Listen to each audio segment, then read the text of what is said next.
Yes.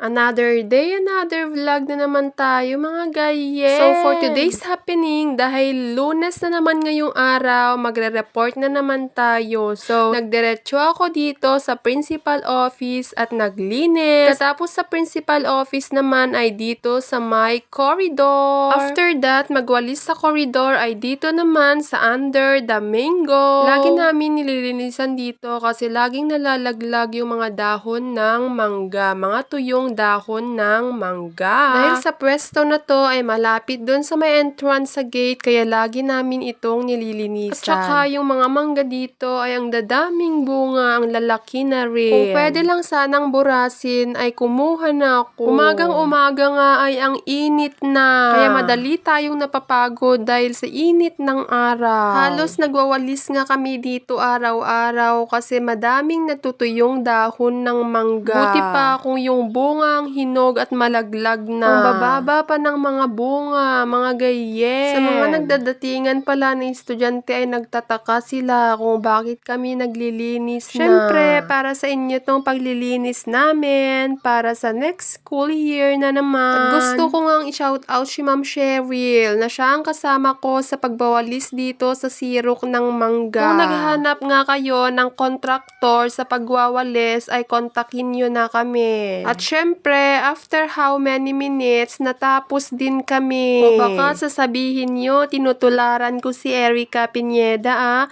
Hay nako, idol na idol ko po talaga siya. Kaya medyo magkahawig ang aming vlog. At eto na nga yung oras na nalaglag yung aking cellphone sa pagbibideo. At shout out din sa aking anak na laging sumusunod sa akin. Go Ma'am Shek, kaya mo yan. Pagkatapos nga naming walisan at inipon ay ito na, sisigaan na natin. Siyempre, pag di natin yan sisigaan, baka kinabukasan ay magwawara na naman. At eto, nakikiagaw din yung anak ko sa pagsisiga. Pinapaalis ko nga dyan siya kasi meron siyang asthma. Pati na rin ako. Pero wala tayong choice. At sa wakas, umalis na rin ang makulit kong anak. Alam nyo mga gayem, kuhang-kuha talaga ng aking anak ang aking inis. Syempre, saan pa magmamana sa katigasan ng ulo, diba? Habang kami nga ay naghihintay ng tubig dito, ay nagwawalis-walis muna kami dito.